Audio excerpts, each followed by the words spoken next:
ಮೊದಲನೆಯ ವಾಚನ. ಸಂತ ಪೌಲನು ಥೆಸಲೋನಿಯರಿಗೆ ಬರೆದ ಎರಡನೆಯ ಪತ್ರದಿಂದ ವಾಚನ. ಅಧ್ಯಾಯ 1, ವಚನಗಳು 1-5 ಮತ್ತು 11-12. ಸಹೋದರರೇ, ನಮ್ಮ ಪಿತನಾದ ದೇವರ ಹಾಗೂ ಪ್ರಭುವಾದ ಯೇಸು ಕ್ರಿಸ್ತರ ಅನ್ಯೋನ್ಯತೆಯಲ್ಲಿರುವ ಥೆಸಲೋನಿಕದ ಸಭೆಯವರಿಗೆ ಪೌಲ, ಸಿಲ್ವಾನ ಹಾಗೂ ತಿಮೋಥೆಯರು ಬರೆಯುವ ಪತ್ರ.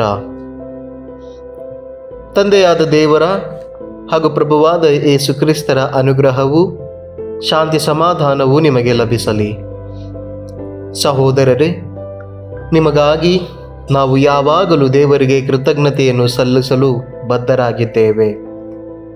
ಹೀಗೆ ಸಲ್ಲಿಸುವುದು ಯುಕ್ತವೂ ಹೌದು, ಏಕೆಂದರೆ ನಿಮ್ಮ ವಿಶ್ವಾಸವು ಪ್ರವರ್ಧಿಸುತ್ತಾ ಇದೆ, ನಿಮ್ಮಲ್ಲಿರುವ ಪರಸ್ಪರ ಪ್ರೀತಿ ಹೆಚ್ಚುತ್ತಿದೆ. ಯಾವಾಗಲೂ ಸಹನೆಯಿಂದಲೂ ಸ್ಥಿರ ವಿಶ್ವಾಸದಿಂದಲೂ ನಿಮಗೆ ಬಂದೊದಗಿರುವ ಕಷ್ಟ ಸಂಕಟಗಳನ್ನು, ಚಿಂತ್ರಹಿಂಸೆಗಳನ್ನು ಅನುಭವಿಸುತ್ತಿದ್ದೀರಿ.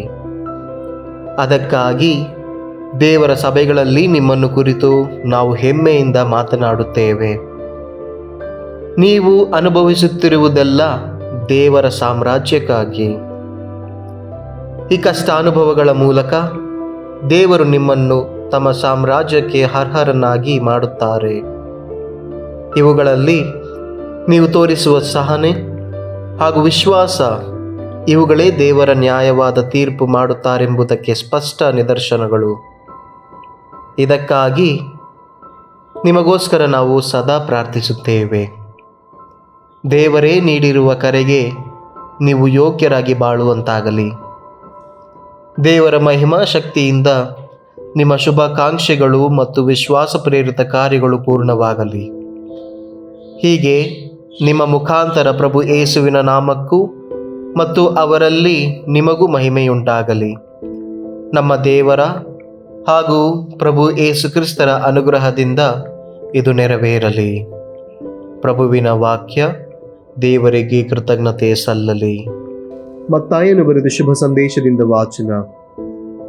ಅಧ್ಯಾಯ 23, ವಚನಗಳು 13-22. ಆ ಕಾಲದಲ್ಲಿ ಯೇಸು ಧರ್ಮಶಾಸ್ತ್ರಿಗಳನ್ನೂ ಫರಿಸಾಯರನ್ನೂ ಉದ್ದೇಶಿಸಿ ಹೀಗೆಂದರು: ಕಪಟ ಧರ್ಮಶಾಸ್ತ್ರಿಗಳೇ ಮತ್ತು ಫರಿಸಾಯರೇ, ನಿಮಗೆ ಧಿಕ್ಕಾರ. ಸ್ವರ್ಗ ಸಾಮ್ರಾಜ್ಯದ ದ್ವಾರಗಳನ್ನು ಮಾನವರಿಗೆ ಮುಚ್ಚಿದ್ದೀರಿ. ನೀವು ಪ್ರವೇಶಿಸುವುದಿಲ್ಲ, ಒಳಗೆ ಪ್ರವೇಶಿಸಲು ಯತ್ನಿಸುವವರನ್ನೂ ಬಿಡುವುದಿಲ್ಲ. ಕಪಟ ಧರ್ಮಶಾಸ್ತ್ರಿಗಳೇ, ಫರಿಸಾಯರೇ, ನಿಮಗೆ ಧಿಕ್ಕಾರ. ವಿಧವೆಯರ ಮನೆ ಮಾರುಗಳನ್ನು ನೀವು ನುಂಗಿಬಿಡುತ್ತೀರಿ. ನಟನೆಗಾಗಿ ಉದ್ದದ ಜಪತಪಗಳನ್ನು ಮಾಡುತ್ತೀರಿ. ನೀವು ಕಠಿಣವಾದ ದಂಡನೆಗೆ ಗುರಿಯಾಗುವಿರಿ. ಕಪಟ ಧರ್ಮಶಾಸ್ತ್ರಿಗಳೇ ಮತ್ತು ಫರಿಸಾಯರೇ, ನಿಮಗೆ ಧಿಕ್ಕಾರ. ಕೇವಲ ಒಬ್ಬ ವ್ಯಕ್ತಿಯನ್ನು ಮತಾಂತರಿಸಿಕೊಳ್ಳುವುದಕ್ಕಾಗಿ ಜಲನೆಗಳನ್ನೇ ಸುತ್ತಿ ಬರುತ್ತೀರಿ. ಮತಾಂತರಗೊಂಡ ಬಳಿಕವಾದರೂ ಅವನು ನಿಮಗಿಂತಲೂ ಇಮ್ಮಡಿ ನರಕಕ್ಕೆ ಗುರಿಯಾಗುವಂತೆ ಮಾಡುತ್ತೀರಿ. ಕುರುಡ ಮಾರ್ಗದರ್ಶಕರೇ, ನಿಮಗೆ ಧಿಕ್ಕಾರ. ಒಬ್ಬನು ದೇವಾಲಯದ ಮೇಲೆ ಆಣೆಯಿಟ್ಟರೆ ಅವನು ಅದಕ್ಕೇನೂ ಬದ್ಧನಲ್ಲ. ದೇವಾಲಯದ ಚಿನ್ನದ ಮೇಲೆ ಆಣೆಯಿಟ್ಟರೋ ಅವನು ಅದನ್ನು ನಡೆಸಿಯೇ ತೀರಬೇಕು ಎನ್ನುತ್ತೀರಿ. ದೃಷ್ಟಿಗೆಟ್ಟ ಮತಭ್ರಷ್ಟರೇ, ಯಾವುದು ಶ್ರೇಷ್ಠ? ಚಿನ್ನವೋ, ಚಿನ್ನವನ್ನು ಪಾವನಗೊಳಿಸುವ ದೇವಾಲಯವೋ?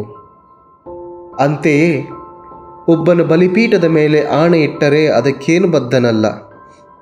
ಬಲಿಪೀಠದ ಮೇಲಿರುವ ಕಾಣಿಕೆಗಳ ಮೇಲೆ ಆಣೆಯಿಟ್ಟರೋ ಅದನ್ನು ಅವನು ನಡೆಸಿಯೇ ತೀರಬೇಕು ಎನ್ನುತ್ತೀರಿ. ದೃಷ್ಟಿಹೀನರೇ, ಯಾವುದು ಶ್ರೇಷ್ಠ? ಕಾಣಿಕೆಯೋ, ಕಾಣಿಕೆಯನ್ನು ಪಾವನಗೊಳಿಸುವ ಬಲಿಪೀಠವೋ? ಬಲಿಪೀಠದ ಮೇಲೆ ಆಣೆ ಇಡುವವನು ಬಲಿಪೀಠದ ಮೇಲೆ ಮಾತ್ರವಲ್ಲ, ಅದರ ಮೇಲಿರುವ ಪ್ರತಿಯೊಂದು ಕಾಣಿಕೆಯ ಮೇಲೂ ಆಣೆ ಇಡುತ್ತಾನೆ. ದೇವಾಲಯದ ಮೇಲೆ ಆಣೆ ಇಡುವವನು ಅದರ ಮೇಲೆ ಮಾತ್ರವಲ್ಲ, ಅದರಲ್ಲಿ ನೆಲೆಸುವ ದೇವರ ಮೇಲೂ ಆಣೆ ಇಡುತ್ತಾನೆ. ಹಾಗೆಯೇ ಸ್ವರ್ಗದ ಮೇಲೆ ಆಣೆ ಇಡುವವನು ದೇವರ ಸಿಂಹಾಸನದ ಮೇಲೂ ಅದರಲ್ಲಿ ಆಸೀನರಾಗಿರುವವರ ಮೇಲೂ ಆಣೆಯಿಡುತ್ತಾನೆ. ಪ್ರಭು ಕ್ರಿಸ್ತರ ಶುಭ ಸಂದೇಶವಿದು. ಕ್ರಿಸ್ತರಿ ನಿಮಗೆ ಸ್ತುತಿ ಸಲ್ಲಲಿ.